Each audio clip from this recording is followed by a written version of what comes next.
On June 9, 2021, Minister of Health, Patty Hajdu announced that Canada will use phased approach in reopening, starting with removal of 3-day hotel stay and quarantine for fully vaccinated. This will come into effect in early July, if situation stays favorable. Here are the narratives of this announcement by different news channels in Canada. CTV News reported, the easing of restrictions will apply to any Canadian citizens or permanent residents who have received 2 doses of a COVID-19 vaccine. CBC News reported, the federal government says fully vaccinated Canadians and permanent residents crossing the border into Canada will soon no longer be required to stay at a hotel. CP24 reported, those able to enter Canada may soon be able to skip a stay at a government-approved quarantine hotel. CIC News, Health Minister Patty Hajdu told reporters that travelers who are already exempt from travel restrictions will not have to quarantine for the full 14 days, if they have received a second dose of a COVID-19 vaccine within 14 days of arrival. We believe removal of hotel stay will be for all the fully vaccinated travelers eligible to enter Canada, including citizens, permanent residents, and exempted foreign nationals, including eligible visitors, workers, and students. However, it will not include tourists. Here are 5 reasons why we believe so and why she mentioned Canadians. Number 1, Health Minister clearly said, first step in this approach is to allow fully vaccinated individuals currently permitted to enter Canada to do so without the requirement to stay in government-authorized accommodations.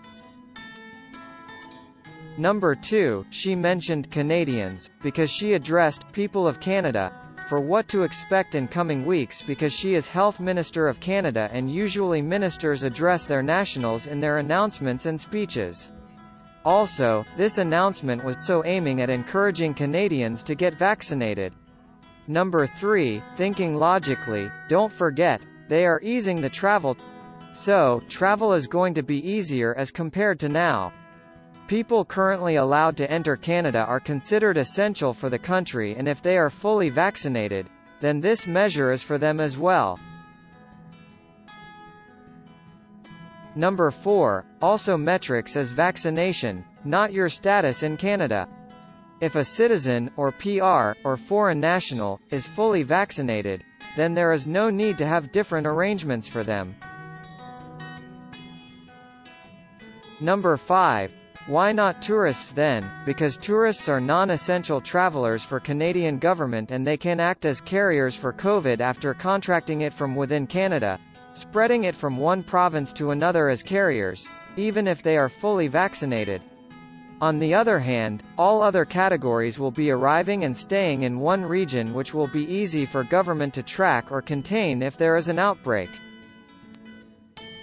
More details will be out in the first week of July, if situation continues to improve, and we will get more clarity then. Watch detailed video of Patty Hajdu and decide yourself. We will post, once we get more clarity. Canadians have been doing astronomical work to protect each other over the last year and a half. They've followed public health advice. They've stayed home. They've made changes to the ways of their life to keep everyone safe. And we know that Canadians have sacrificed so much to protect each other. And the Government of Canada also has some of the strongest border measures in place to help protect Canadians. We've used data, we've used scientific evidence, and we've monitored a situation both in Canada and internationally to adjust our measures as the situation warranted. And we've been clear with Canadians that we would continue to adjust measures as appropriate as the situation evolved. And we're now seeing a ramp up of vaccination rollout across the country.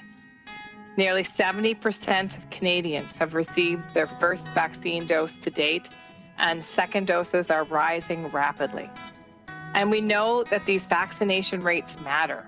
Vaccines are saving lives and stopping the spread. But we also know that the strong public health measures that are in place across the country are contributing to lower case counts and reduced hospitalization. And these metrics are the metrics that we'll continue to monitor as we and that will inform the changes to the measures in place. Now, with the situation improving in Canada, today I want to provide Canadians with more details on what they can expect in the coming weeks. As the Prime Minister has said, we'll take a phased approach towards adjusting current border measures, with the health and safety of Canadians being our first priority. What is currently being considered as the first step in this approach is to allow fully vaccinated individuals currently permitted to enter Canada to do so without the requirement to stay in government-authorized accommodations. Travelers would have to be fully vaccinated 14 days or more prior to their arrival. And they will still be required to have a negative pre-departure PCR test result and required to be tested upon arrival, with a suitable quarantine plan to wait for their day one test result. And we'll be watching carefully here in Canada and around the world as cases change and as vaccination rates rise. These metrics are very important factors as we move towards implementing the changes on the border that we hope to have in place in early July. Now, all of these changes are only possible if we continue to protect each other. And we know how to do that after a year and a half. Get vaccinated when it's your turn. Follow up for your second dose. Make sure we're following the public health measures that we've all learned over the last number of months to protect each other. If we can keep our communities safe and free of COVID, then we will not have to return to measures that are so difficult for everyone from a social and economic perspective. And this is only possible because of the tremendous efforts of Canadians. We know Canadians have sacrificed so much, so I want to thank Canadians, all of those who have stepped up to get their first and second dose of COVID-19 vaccine, to help others get vaccinated. We really can see the finish line. So let's continue together. Merci. Apart from all these, one ethical and major factor, Canada has image of being compassionate and treating everyone equally. If they implement this only for citizens and permanent residents, then it will further tarnish their image, given they have already been criticized for slow processing times of family sponsorship and refugees.